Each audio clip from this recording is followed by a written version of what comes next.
If you're heading to AgriScot on the 19th of November, join us for a live episode recording with SAYFC.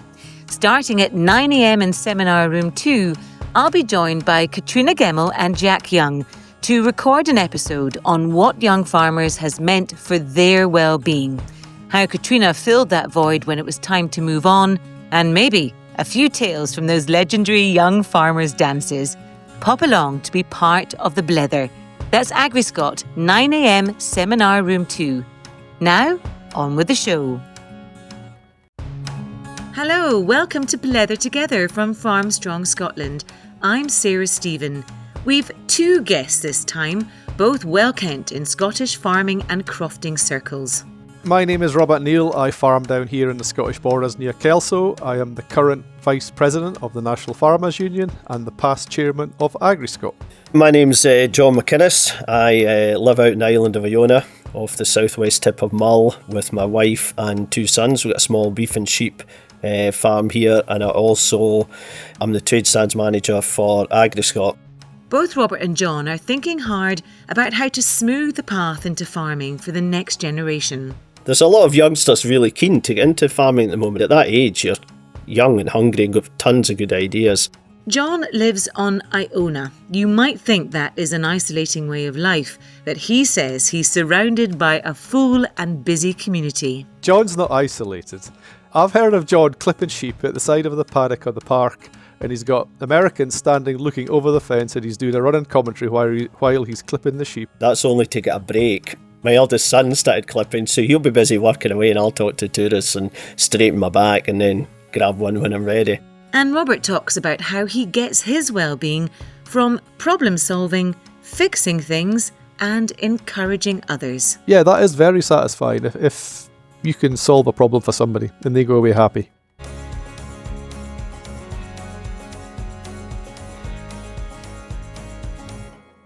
John, Robert, I know you've got a busy couple of months ahead of you, so we'll get to that a bit later on, but I normally start these chats with a round of rapid fire questions.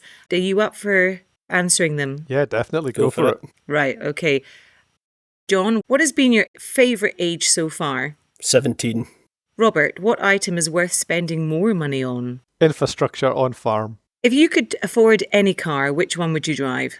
The car I've got at the moment, a Land Rover Defender. Okay, John, what is one thing you regret spending money on? Oh, Rangers season tickets, definitely.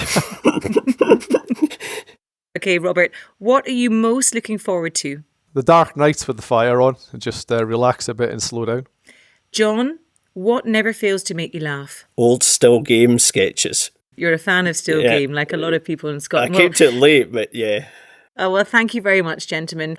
It's just a bit of a fun, a bit of an icebreaker. But I know you both know each other well. Is that right? Yeah, we've known each other for probably 11, 12 years since I started on the AgriScot board. And John, is well-being, mental, physical, emotional well-being, how much is that on your radar? I think it is. Like, you're always thinking about it because you hear so much of it, especially like in the farming industry as well at the moment. So you are aware of it, that you need to kind of take time out and look after yourself or do things that you enjoy as well and trying to get away from it. It's difficult because actually both the jobs that I do, I mean, there is stress in them some of the time, but working at AgriScot and the farm's just kind of like a pleasure anyway, so I enjoy that, so you don't struggle too much at times. But you never know what's around the corner, so you've always got to be thinking about it, haven't you, or aware of it. And Robert, are you in tune with that side of things? Yeah, definitely. Agriculture, farming is a lonely job sometimes. And a lot of people never get off farms, or the only time they do get off is, they go to the mart and sell livestock or come to AgriScot, go to a show, the Royal Highland show. So people need to keep talking. Farmstrong are doing a great job, RSABI are doing a great job. And there's lots of farm meetings throughout the winter. You've got discussion societies, knowledge exchange meetings, monitor meetings, all these things and all these shows. So people need to get out there and, a problem shared is a problem off your shoulders. I use Robert for that quite a bit. Like if you have something like a bad calving or something's going wrong in the winter, I'll quite often just phone Robert and have a chat about it, and you find that he's had something else has died on him that morning, and he's having a bad time with it too. So if you share it, then after you come off the phone, it doesn't quite seem as bad, if that makes sense. You know, you're going, oh well, okay, it's happened to someone else, so it's not the end of the world kind of thing. If you're left just with your own thoughts, you beat yourself up a wee bit, don't you? You think it's yourself that's done something wrong.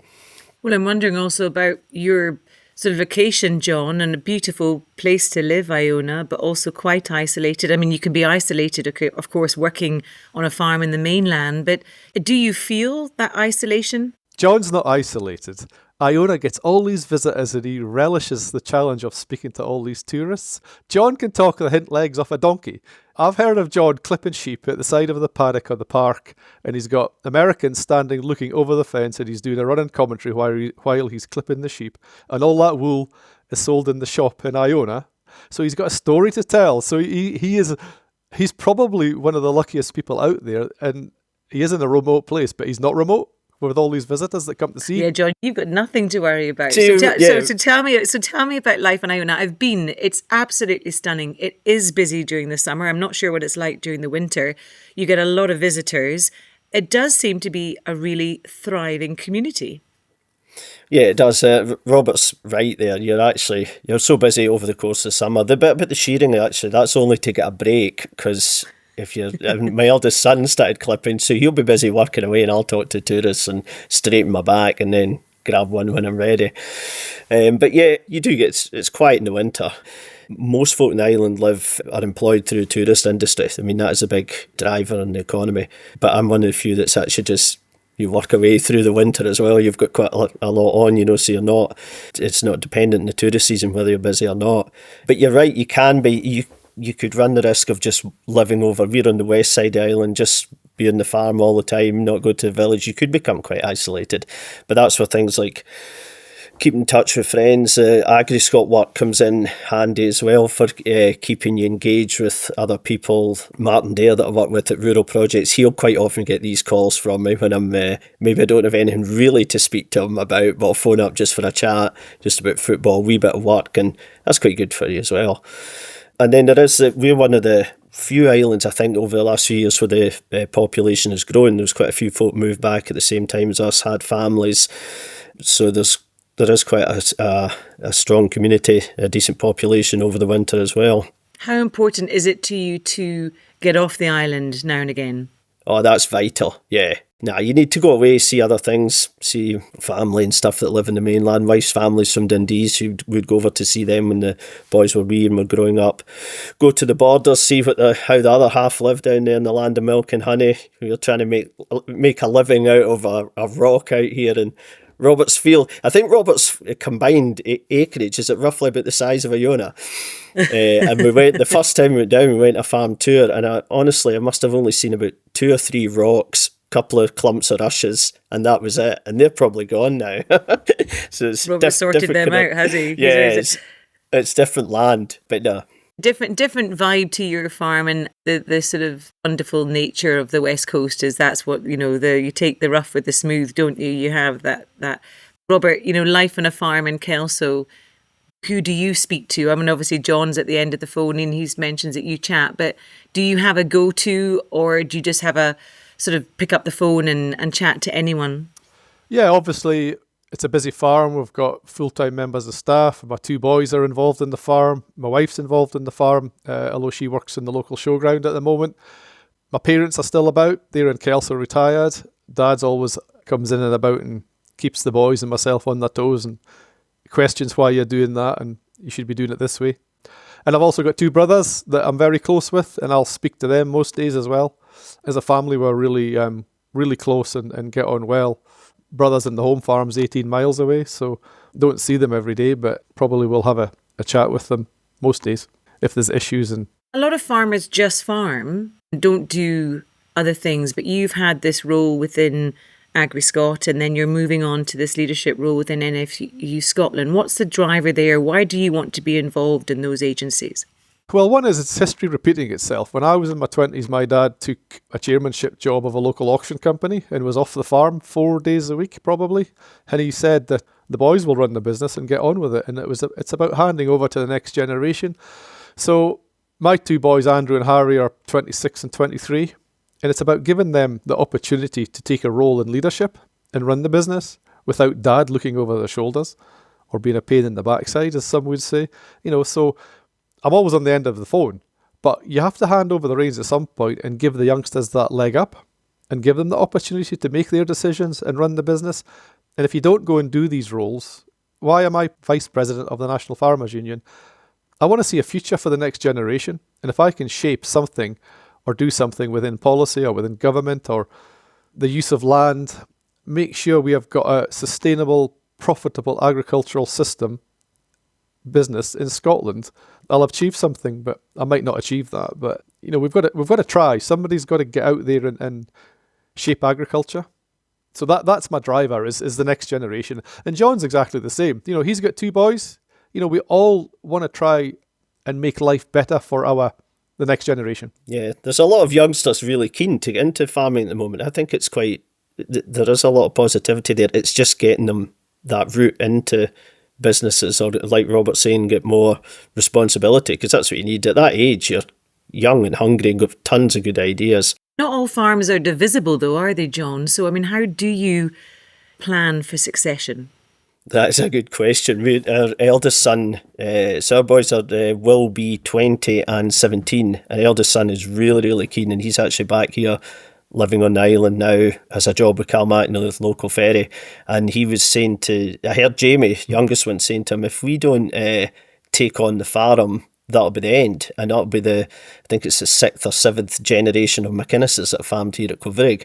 And Cameron just turned to him, don't worry, I've got this. You don't need to worry about it. And then Jamie went, well, you're assuming then I don't want to take on the farm. So I was going, right, you boys are going to have a chat about that. Do you chat about it? That's the nub of a lot of these problems, isn't it? That succession planning doesn't happen until it's too late, or there's no planning done. So yeah. How open are you with your boys? We do chat about it a lot. I think Cameron would like me to disappear already, but you asked my favourite age earlier on. I said 17. I also in my head think I'm 24. So I've got an awful lot of years left to give. And Cameron, I think they keep calling you the old boy and wanting you driven out. And I was going, no, not yet, guys. Come on. I think that's the curse of old age, isn't it? That whatever your body and everything else is doing, in your head, you're still early 20s. Yeah.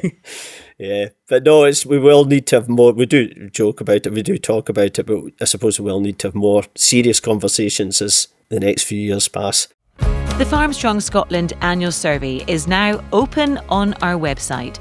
This survey shapes everything Farmstrong does, from the resources we create, like our sleep guide, to the podcasts and webinars we produce with our Wellbeing partners. By taking part, you're helping us understand what matters most to farmers and crofters right now. Your feedback makes sure Farmstrong continues to deliver support that's relevant, practical and truly useful for our community. It only takes a few minutes, but it makes a huge difference. Please head to farmstrongscotland.org.uk and fill in the survey. If you didn't catch the link, don't worry, it's also in the written show notes for this episode. So, Robert, you spoke about your boys being involved in the business and you having, taken what your father did for you, and that's lovely that that's a really positive experience. Yeah, well, my grandfather had 3 sons and 2 daughters, and he set them all up in a farm each. My father, there's 3 boys in my generation, he set all of us up on a farm each. And I suppose the challenge for me is, if my boys both want to farm, and it looks as if they do want to farm, is having a sustainable business that they can both have a decent life and profitability off the land that we're farming at the moment. How much of your time is NFU at the moment is taken up by NFU? Is it 3 or 4 days a week? It's supposed to be 3 days, but it's just about full time. There's something every day. Yeah, so it's a big undertaking. And how much pressure do you feel from that? A lot of pressure. Yeah. The role of being chairman of AgriScot was an absolute pleasure and an honour to do that. And the pressure wasn't there because there was a fantastic team in place and Martin and John did it all. It was just a case of facilitating meetings and just doing little bits. But being vice president or president of the Farmers Union is a different pressure. There's so many things going on within policy, within land use, environment, biodiversity, you name it. It's come across our table. So it's been a bit of a quick learning curve of all these sectors and things that I've not been involved in. Pigs and poultry, I've not been involved in. Horticulture, I've not been involved in. You've got to get up to speed with all these things and deal with issues. And we've all got issues, and we've all probably got the same problems, but it's just pulling it all together. So, yeah, a lot of pressure. You must be really relishing that challenge, but how do you press the sort of reset button? How do you decompress? So for me, I'm involved in the point-to-points. I do starting at our local point-to-point track during the season. But if I've had a stressful day, I'll come home, switch the phone off, and I quite like going to the workshop and have a welder in my hand. I love manufacturing things, making gates, making infrastructure, and doing improvements on the farm. So that's a really satisfying thing that I really like doing.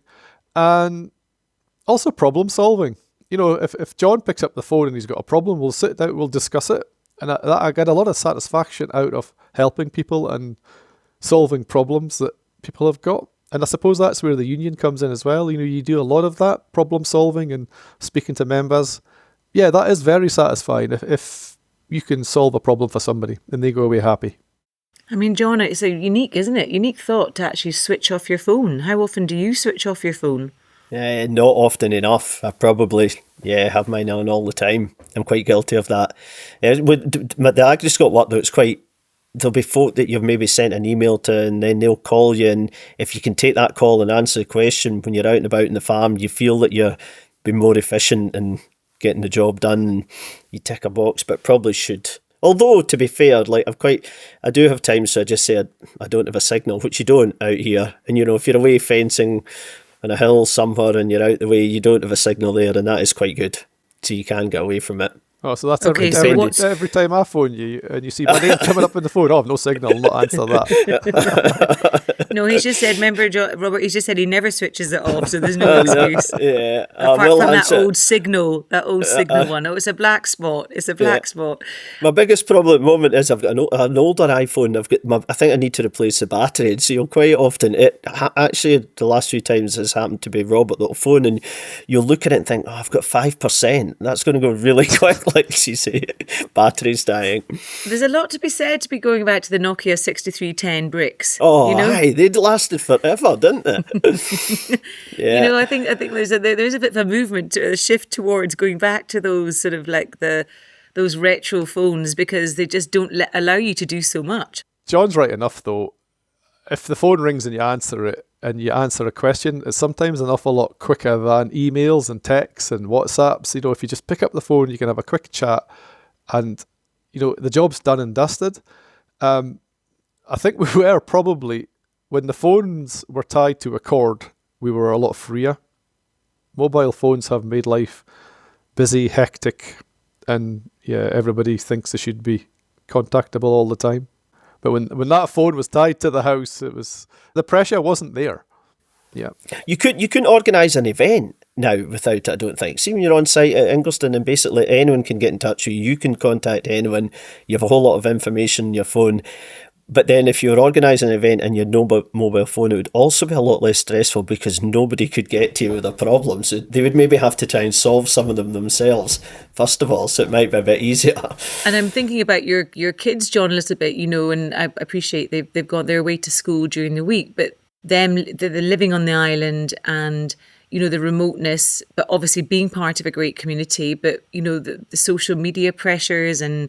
how do you manage that? Are they good at managing it themselves? My wife took care of that more. Like Joanne definitely put limits on their phone and screen time and all that sort of stuff. Yeah, because social media is a minefield, I think, at the moment for teenagers to navigate their way through. There's a lot of good on it. There's a lot of good things happen, but there's also a lot of problems there. So we're lucky. Well, the boys are probably through it now. Like they're old enough, so... it's fine, but I would not like to be a teenager now myself, like starting off in high school and all the pitfalls of social media. No way. Oh, so how do you decompress on Iona? What's your go-to? Probably golf. There's about 12 of us that play, and so if you put a message out, there's always someone that'll be going for a hit, or that will become available, and you'll pick a time and just go. Is there an 18-hole golf course in Iona? Really? 18-hole natural course. Yeah, it's not just twice round 9. No, 18 hole. Some of them are a wee bit tight, and they could do a wee bit more room between holes and tees, but no, it's 18 holes, natural course. Quite a challenging course, actually. So you meet up with them. We usually try and golf every Sunday in the winter, like that is a regular kind of fixture. And then, like this weekend, there's a trip organised away to play in Crail, which is a bit unfortunate because it clashes with the Scottish Farmer Agri-Scot Awards. So it's the boys will play on the Thursday and Friday, but I'll just join them for the Friday. And how much does that regular fixture boost your mental well-being? Oh, it's good because like even if you go and play poorly, like you meet up with with the boys, they've got other problems or things going on in their life. You'll chat to them about stuff that's non-farming, non-agri-scot, not related to any of that. And there's a couple of times that'll be like swithering about going, and wife will always say, you should go, just because think how much you enjoy it every time that you go, just because it is you get a chance to chat away to them, even if the golf's bad, the company's good, and you have a good round and you feel better after it. I think it's brilliant. It's a really, really good thing to do. And I'm thinking about that relationship, both being married and both working alongside your partner, your wives in the farm, and then being very much involved. I mean, I work with my husband and we find it very hard to separate, switch off and not talk about work and not bring it to the kitchen table. And I just wondered what tips you have for trying to, separate the two and having time to yourselves. Well, Joanne, there's a Robert mentioned about the wool. Our mule wool is bought locally. Iona wool goes through the craft shop, and there was one of the girls was going on maternity leave and they were needing someone to cover, and Joanne said that she wanted to basically get away from that environment that you're talking about, because she missed like the office environment or basically working with colleagues. So I think being stuck here on the farm, doing her work from home and on the farm, I think she just needed to get away from it and get away from me, I think, probably. I was going to say, 2 or 3 days a week. You probably didn't have much of a difference during COVID then, was it? Life went on pretty much. I absolutely loved COVID. The schools broke up, remember, it was like March, it was right before lambing time. So basically had both the boys home, and the weather was amazing. And that one time of year where there's quite a bit of conflict with tourists, is tourists wandering through the lambing fields, usually with dogs or whatever, so that you're tired, maybe a bit grumpy, bad for the blood pressure, that kind of thing. There was none of them, no tourists. It was just so easy. But Joanne was not enjoying it because she was just here all the time, and she actually pulled me up at the end of, like, it was getting towards the end of lambing. She was going, "You're enjoying this far too much, aren't you?" It was fantastic. We had very different experiences. But yeah, I mean, we were just really lucky about imagine if you were in lockdown in a small flat in a city centre somewhere, it would have been really, really difficult. We were lucky, really fortunate where we were. So, and Robert, what about yourself and your wife? Yeah, well, she's my business partner, but she has got a job at the local showground, at the Border Union showground in Kelso, which is a new position they've created, and she was lucky enough to get the role. So it's about education, about getting the school leavers out, looking for jobs for them within agriculture, because I don't think the teachers realise how many jobs are associated with farming. From agronomists, vets, vet nurses, seed salespeople, machinery, all of these things, and just highlighting that there's loads of jobs out there for people if they want to get involved in agriculture. So she's really thriving on that and enjoying that, and getting into schools and getting them out on farm as well. She also does ultra marathons to get away from them. Now that's miles and miles she runs, isn't it? Hopefully she goes one direction then comes back. I'm sure she does, Robert. I'm sure she does. And I mean, you obviously you come in, you switch off your phone, you grab the welder, and off you go. But I wonder what you do together to have, I mean, obviously, holidays and the boys taking over. How do you create that sort of line in the sand, that separation? Yeah, I mean, we've had some great holidays over the years. We're probably needing to do more of that as a couple and switch off more. It's hard to switch off when you live on your working premises. You walk out the door and that's your office. When you've got a big farm and mixed farm with lots of livestock and cereals and things, there's always something to do. But John walks out his back door and he's got an 18-hole golf course. Whenever I'm getting beaten in the winter in a match, I actually only did it once, but the guys say I do it all the time. I say, "Oh, there's a cow calving, I've got to go. If I'm about the 8th or 9th and I'm struggling, it's at the back of the farm and I head home. And it's amazing you speak about your wife and ultra marathons, and she must feel fantastic after a run, because you do, once you've done something physical. I think a lot of people have different releases, and activity for her sounds like her thing. Do you do anything on a daily basis that just clears the head? Just go out the back door, get out on the farm, go and look at the livestock, and hopefully they're all looking well, and that's satisfying. How fit would you say you are? Fairly fit, I would say. Yeah, try and walk and keep fit and keep in tune. So, yeah. I mean, John, what about you? I suppose physical health, physical well-being, you're on an island, you're out, you're probably dealing with things physically every day, but is there anything that you do that sort of hits the spot? Yeah, I do a wee bit of running, nothing like what I should do. I used to play a lot of football when I lived in the mainland. Even when I came back, still played a wee bit. So I missed that. Like that kept you really fit. But old age, your body can't keep up that. So do a wee bit of running. We actually built a gym shed in the back garden, but that was mainly the boys that were driving it. I don't know, teenage boys like to do weights and all this sort of stuff. Wow. A lot more now, and it's got a running machine, cycling machine in it. So we'll go and you try and do that a wee bit in the winter. Probably need to. I always make a big announcement on a Sunday night saying, right, it's going to be a big week of fitness ahead. This is what I say, big week of fitness, full of motivation. I'll maybe do something on the Tuesday, maybe Wednesday, and then that's it. Quite often I don't do any more, but I've got full of good intentions. And I was thinking about island communities and West Coast especially. There is sometimes an association with, enjoying the pub and going down to the pub and perhaps the sort of risk of enjoying that too much. And I just wonder how you keep a good balance there. Well, fortunately, the pub on Iona shuts during the winter, so that takes that out the equation for an option. Usually, go to one of our houses, that kind of thing. There was a new village hall got built recently, and there's a lot of things on over the course of the winter as well. I'm just, on an island, in a community, lives very closely, together and cheek by jowl. Would you notice if other people were struggling?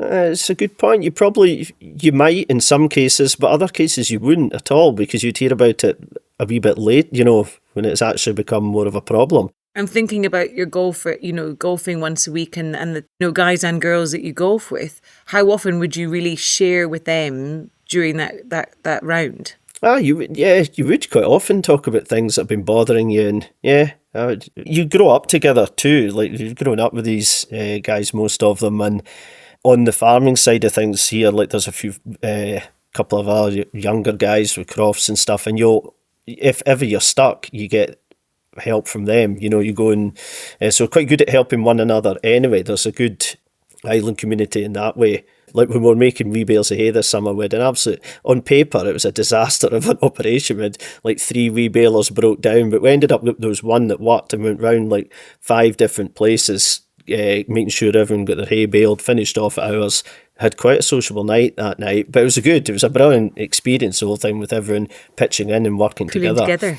Yeah. And thinking about the next few weeks and the build up to Agri-Scot, and I'm wondering how much pressure you feel and how you cope with that pressure and stress. Depends how your inbox is looking. Sometimes you look at it and think, oh, that's brilliant, I'm right up to date, and I've got various things sorted, ticked off my to-do list. Martin Dare that I work with, he's exceptionally well organised, as Robert will know. He keeps us all in line, so you know when everything has to be done by a certain date. And then once you arrive on site, that's actually the best bit. It's quite, because you can't do anything else, you can't do any more. You've put all your plans in place, and you just all have to work together to try and make sure you deliver it. I quite like it, like if you call it pressure, I don't know. Like, I like the challenge of trying to deliver a good event on site. We've got a brilliant team of forklift drivers, tractor drivers. Robert's 2 sons come and help us. They're exceptional, and that makes it a lot easier. We work with really good contractors on site as well, electricians and the stand builders and stuff, and so that takes a lot of pressure off.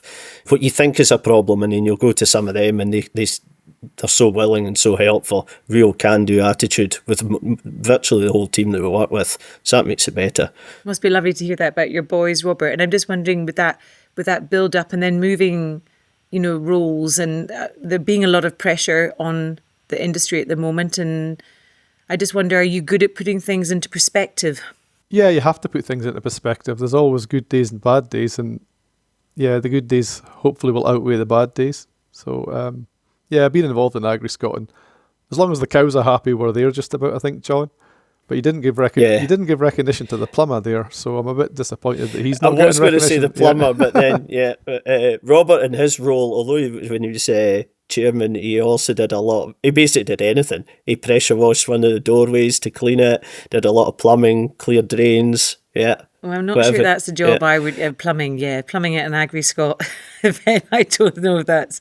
No. There won't be too many chairmen cutting around in a boiler suit getting their hands dirty at events, I don't think. So it's quite good, yeah. And then that after that sort of like reflecting on things, and you good at sort of taking feedback and going, okay, we could have done this better, or is it quite a good environment for sharing and saying, okay, no, we got that right, we could do better? Are you quite good at taking that feedback? Yeah, we're constantly, like through the event, in fact, from now on, we run a improvements document, basically list anything in any of the different areas of the event that could be improved.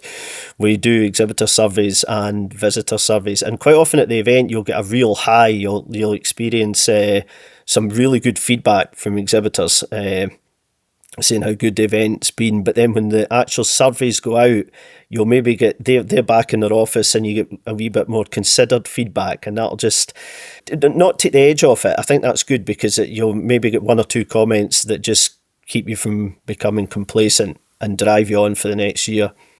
And Robert, just thinking about your new role, do you get first day nerves still? Oh, all the time, definitely. You know, there's a lot of pressure on you, a lot of speaking events where you're obviously up there speaking to an audience, and that probably gets easier as time goes on, but you still get nervous. If you don't get nervous, you're not doing the job right, I don't think, and get that adrenaline rush.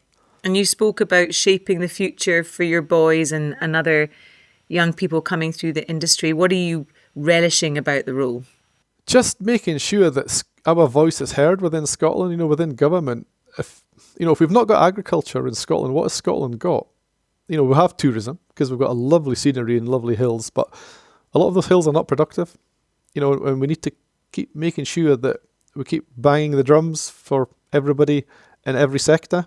The people that are on Iona, Mull, high up in the hills, to people down in the borders, people in the northeast, so diverse in so many different systems, which obviously affects profitability.